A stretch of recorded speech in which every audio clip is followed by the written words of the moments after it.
Assalamualaikum warahmatullahi wabarakatuh. Waalaikumsalam warahmatullahi wabarakatuh. Sehat semuanya? Sehat. Senang semuanya hari ini? Senang. Alhamdulillah. Baik, anak-anakku kelas 7 yang soleh dan soleha, hari ini kita bersyukur pada Allah bisa belajar kembali, bisa ketemu dengan teman-teman. Maka itu yang harus kita syukuri. Amin ya rabbal Amin. Sebelumnya kita awali sama-sama dengan berdoa. Mudah-mudahan dengan doa kita belajar hari ini nanti lancar, mendapatkan ilmu yang bermanfaat. Amin ya rabbal alamin. Berdoa menanti angkat kemaluan ditundukkan mata terpejam berdoa dimulai. Bismillah sadri wa yassirli amri wahlul 'uqdatam min lisani yafqahu qawli. Rabbi zidni ilman warzuqni fahman. Amin ya rabbal alamin. Hari ini ada yang tidak masuk? Ada. Siapa? Subhan. Baik, semoga pada Subhan ya, yang tidak masuk sehat disembuhkan Allah Subhanahu wa taala. Amin ya rabbal alamin. Sebelumnya kita sudah belajar mengenai kejujuran. Apa? Kejujuran. Jadi ketika kita menjadi hamba Allah itu tentunya jujur itu menjadi hal yang penting. Di antaranya apa? Kalau kalian di sekolah, jujurnya itu adalah kalau mengerjakan ulangan tidak menyontek. Baik, anak-anak yang soleh dan soleha, hari ini Bapak akan menyampaikan materi tentang sholat berjamaah. Yang bisa memberikan keterangan kalau sholat berjamaah itu manfaatnya apa ya Pak? Ada yang bisa? Di kelompok 3 ya. Manfaatnya apa loh sholat berjamaah itu?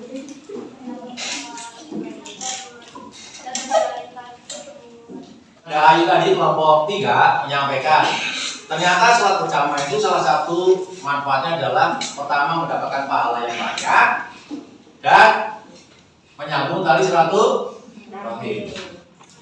Anak-anakku yang soleh dan soleha, kenapa kita perlu belajar mengenai sholat berjamaah? Tujuannya adalah diantaranya satu, membiasakan sholat berjamaah dalam kehidupan sehari-hari. Silakan boleh dilihat materi membiasakan sholat berjamaah dalam kehidupan sehari-hari. Seperti yang disampaikan teman kalian tadi. Jadi sangat penting. Bukan hanya mendapatkan pahala yang banyak, tapi juga sebagai sarana untuk silaturahim. Yang di sekolah ketemu, di rumah bisa ketemu lagi. Bisa jadi dengan tetangganya, temennya, yang karena siang sekolah nggak ketemu, sengaja ketika sholat berjamaah maghrib atau subuh atau isya ketemu di masjid. Yang ketiga, mempraktikkan sholat berjamaah dengan sunnah Nabi dalam kehidupan sehari-hari. Jadi kalau sudah paham manfaatnya, sudah paham tata caranya, maka diusahakan sholat berjamaah itu kita praktekkan dalam kehidupan sehari-hari. Demokratis. Kalau kita lihat, kalau kita sholat berjamaah di masjid, walaupun dia Pak RT, walaupun dia Pak Lurah, walaupun dia Bapak Kepala Sekolah, tapi kalau sholat di masjid, status dalam masyarakat itu tidak tidak dipakai. Umpamanya contoh, bapaknya si A pangkatnya kolonel gitu, masih gitu. Paling nggak kolonel itu menjadi kapolres gitu, atau kepala dandim gitu.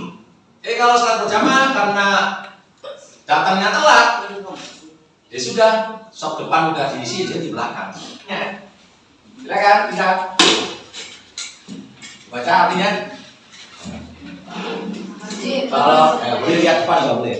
Dengan berjamaah selama 40 malam dan tidak pernah tertinggal pada rakaat pertama dari sholat isya, maka Allah akan membebaskan dan dari api. Oke. Tuh, wajib dengan berjamaah selama 40 malam dan tidak pernah tertinggal pada rakaat pertama dari sholat isya, maka Allah akan membebaskan baginya dari api neraka. Syarat sahnya sholat berjamaah. Silakan Alisa. Sholat berjamaah apabila memenuhi syarat sebagai berikut: A. Ada imam. B. Makmum berniat untuk mengikuti imam. C. Dikerjakan dalam satu majelis. D. Makmum sesuai dengan sholatnya imam. Baik. Pertama ada imam, yang kedua makmum berniat untuk mengikuti imam. Yang C dikerjakan dalam satu majelis. Jadi tidak bisa imamnya di sini, kalian niat jadi makmum tapi di luar ruangan ini, terhalang oleh tembok, nggak kelihatan imamnya yang mana, makmumnya yang mana. Tidak bisa seperti itu. Dalam satu ruangan, dalam satu majelis. Terus makmum sesuai dengan sholatnya imam. Oh, imamnya sholat subuh, makmumnya pengennya sholat maghrib. Harusnya 2 sudah salam, tapi dia masih berdiri lagi. Nah, tidak seperti itu, ya kan? Oke. Selanjutnya syarat-syarat menjadi imam. Syarat menjadi imam. Kelompoknya itu coba dibaca. Syarat-syarat menjadi imam: A. Mengetahui syarat dan rukun serta perkara yang membatalkan. B. Fasih dalam membaca ayat-ayat Al-Quran. C. Paling luas wawasan agamanya dibandingkan yang lain. D. Berakal sehat. E. Balik. F. Berdiri pada posisi paling tepat. G. Seorang laki-laki perempuan juga boleh jadi imam kalau makmumnya perempuan semua. Baik. Terima kasih. Kelompok 1. Yang pertama, mengetahui syarat dan rukun serta perkara yang membatalkan. Yang kedua, fasih dalam membaca Al-Quran.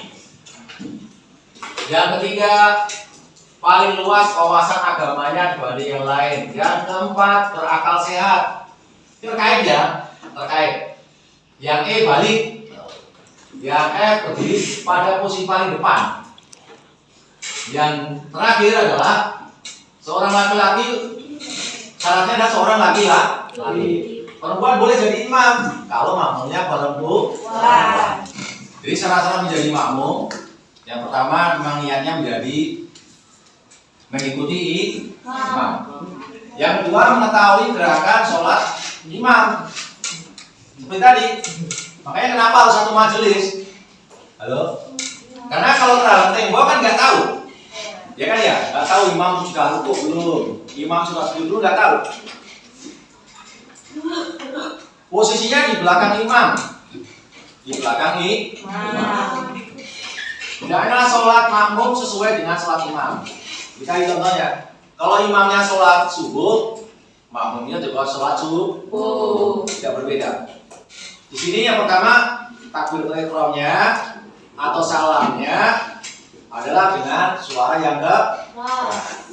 Yang kedua, bacaan surat Al-Fatihah atau ayat Al-Quran pada 2 rakaat pertama, contoh sholat maghrib, sholat isya, sholat subuh, bacaannya atau sholat Jumat, sholat gerhana dan sebagainya Bacaannya adalah diucapkan, dikeras.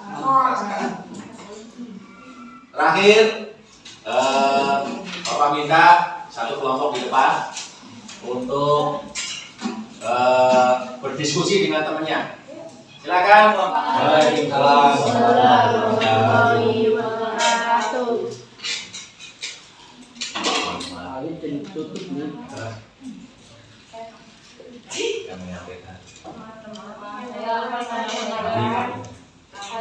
Menyampaikan syarat-syarat menjadi imam, mengetahui syarat dan rukun serta perkara yang membatalkan. B.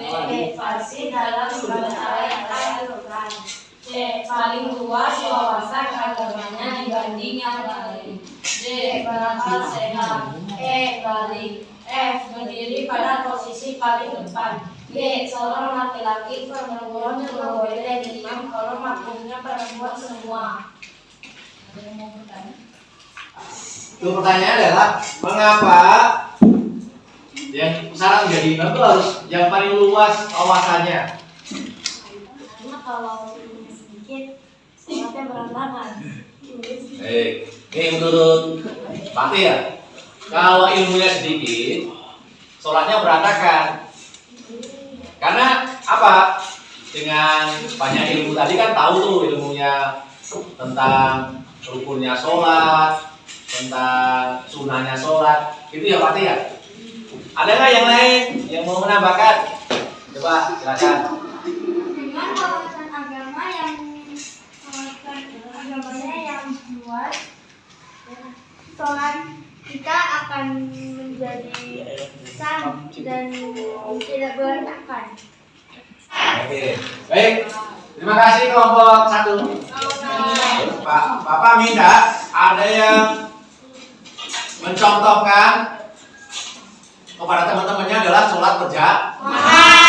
Ada yang jadi imam, ada yang jadi makmum. Silakan kelompoknya minta. Yang lain perhatikan ya. Sini. Nggak ada suara ya. Allahu Akbar. Allahu Akbar. Allahu Akbar.